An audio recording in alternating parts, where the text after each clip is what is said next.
Discipline, moderation, and positive thoughts are the pillars of a stable mind. The size of your dreams must always exceed your current capacity to achieve them. If your dreams do not scare you, they are not big enough. If you start off with a small dream, you may not have much left when it is fulfilled, because along the way, life will test your dreams and make demands on you.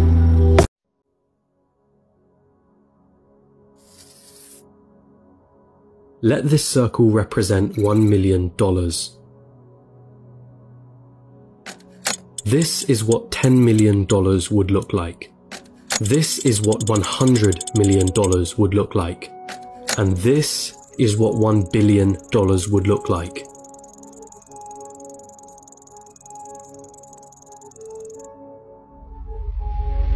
Jeff Bezos, the founder of Amazon, has a net worth of 117 times this number.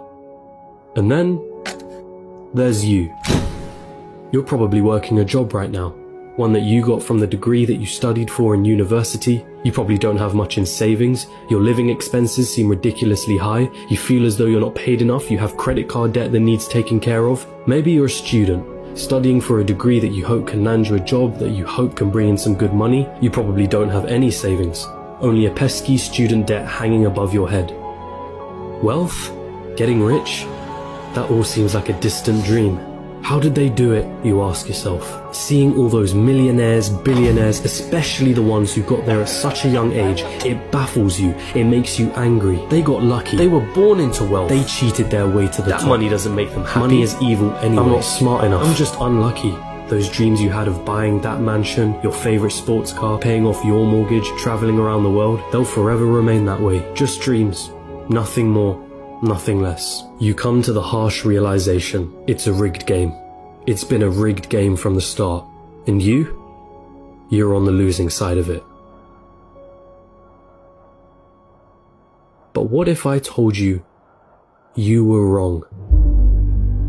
What if there was a way of getting there? An actual equation to wealth, a science behind the way money works. What if you didn't have to abandon those dreams of paying off your parents' mortgage or traveling around the world? Would you call me a liar for saying so? I promise that I'm not, and by the end of this video you'll understand. There's a side to the coin that you're not being shown. But I warn you, the road is tough. It's filled with struggle. It's filled with ups and downs. It will mean swallowing some difficult truths that the school system and society haven't told you yet. And let me be clear, there are many of you who will not make it to the end of this road. But for those of you that do, at the end of this road lies wealth beyond what you thought you could attain. At the end of that road lies the freedom of never having to worry about money again. So, are you with me?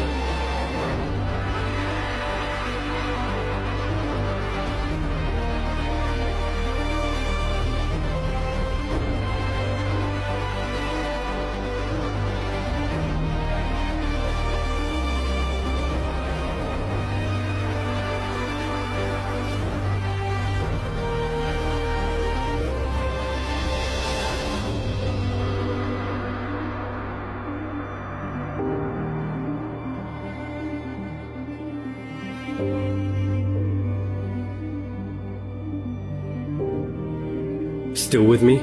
Then let's not waste any more time.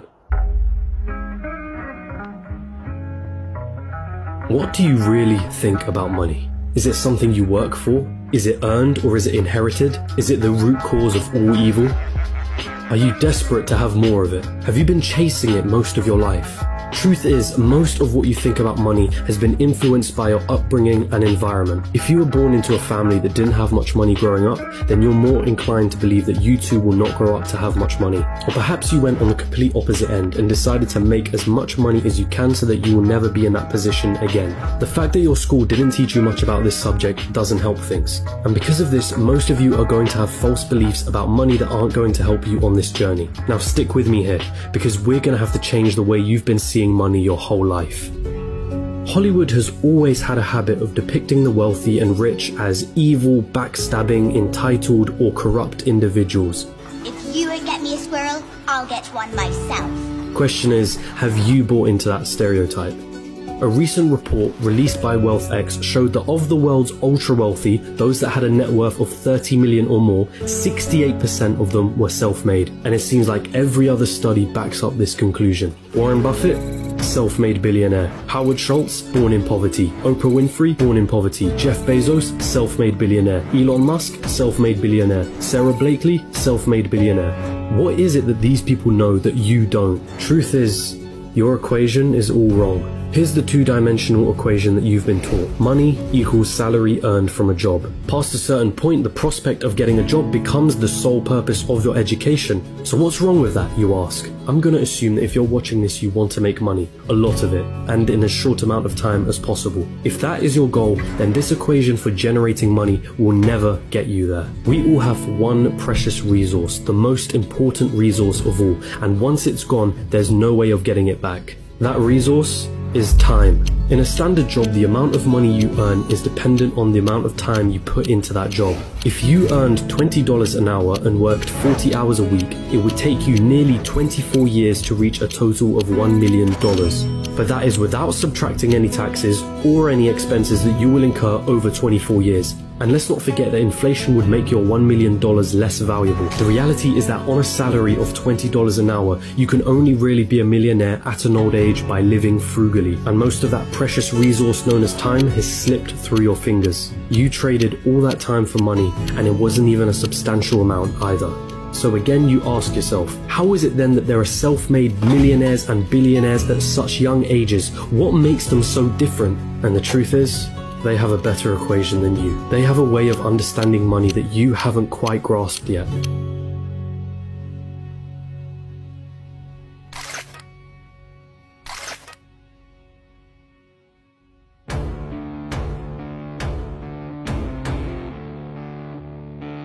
Pay very close attention now. Stop chasing money. In a capitalist society, the rules of the game are as follows. You are paid in proportion to the perceived value that you have. And the people that perceive your value, they are the market, the consumers of the economy. The market is you, your friends, your family, your neighbors, your country. People complain that football players are overpaid, but for players to be paid millions, there has to be a market for the football industry in the first place. People have to see the value in football in the first place for them to want to spend money on matches and merchandise. And if the market has a high demand for football, guess what happens to the players who are at the top of their game? They are paid generously for it. It's not about how hard you work.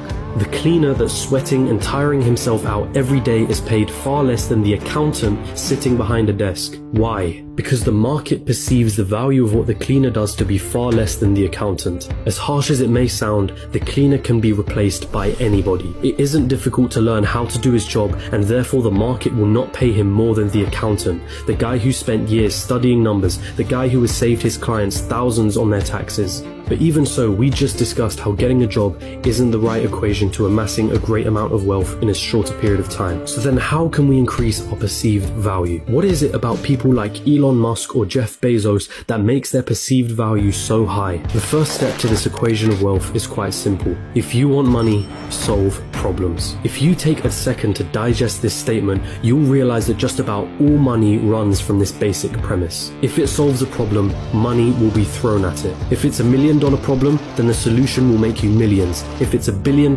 problem, then the solution will make you billions. Think about all the problems that a site like Amazon solves. The hassle of going to a store, the hassle of having to wait weeks for a delivery, cheaper prices, and so on. Not to mention all the other companies that Amazon owns and the problems that those companies solve. Jeff Bezos helped solve $1 billion problem and was rewarded favorably for doing so. I see what you did. If you've been chasing money, then you've been doing it all wrong. It sounds almost paradoxical, but if you want money, it isn't money that you should be looking for. You should be looking for problems, and more importantly, solutions to those problems. And once you've found that solution, make a business around it.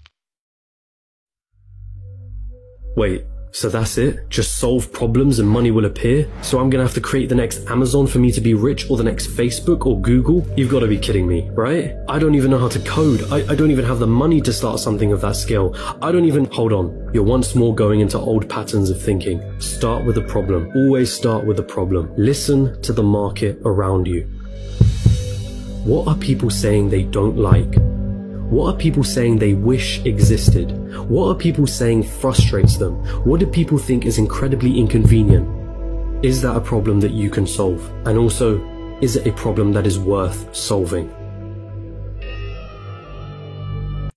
Making mistakes is better than faking perfections. Growth doesn't happen in your comfort zone. If you really want to be transformed, you have to live an intentional life. This is so simple, I don't want you to miss it. Most people don't lead their life, they accept their life. And when you accept your life, you are living on things that are not worthy of your time and effort and energy. And you heard me say in a moment, everything worthwhile is uphill. The reason I want you to understand that is, to go uphill, you have to be intentional. Nobody ever went uphill by accident. You've never read a book on accidental achievements. You have to be intentional with what you do and who you are. There are two laws. One of them is make others come to you, and the second law is use absence to create honor and respect. And the idea is, if you're always going after the other person, if you're always the pursuer, etc., they start to take you for granted, right? Sure. You're always the one calling and texting. You're in their face constantly, thinking that that's the way to make them love you. You're also creating that they take you for granted. They think you're so familiar that they have you wrapped around your finger a little bit. And unconsciously, they lose a bit of respect. They may not say it, but it'll come out in their behavior. And over time, you know, the spell of love will kind of diminish. So you want to step back. You want to create some distance, some absence, and you want to make them come to you instead of you going to them. If you make them take a move towards you, then the game is reversed. The dynamic is reversed. Now the power is a little bit more on your side. Never underestimate your power to change yourself, and never overestimate your power to change others. If you can't change the way you live, no one and nothing can help you. Do not dwell in the past. Do not dream of the future. Concentrate the mind on the present moment. In the end, some of your greatest pains become your greatest strengths. If you are the smartest person in the room, then you are in the wrong room. Let me tell you about a voice. Not this voice, but the one inside. The one that whispers. It tells me what's right and what's not, when to leave and where to go. It's not Shakespeare. It does not speak in memorable lines. My inner voice always gives it to me straight. Tells me who my real friends are. When to say yes, when to say no. Whether the person sitting next to me is the one I'll be spending the rest of my life with, or not. Sometimes that voice is crystal clear. Go, stay, right, wrong. Sometimes it merely whispers. Don't let it drown in a noisy world, because in the end, no man, woman, or algorithm knows what's right for you. Always trust your inner voice. Everybody has one. Few listen to it. And one of the most important lessons in life that you should know is to remember to have an attitude of gratitude, of humility. Understand where the gift comes from. It's not mine. It's been given to me by the grace of God. Use what I have.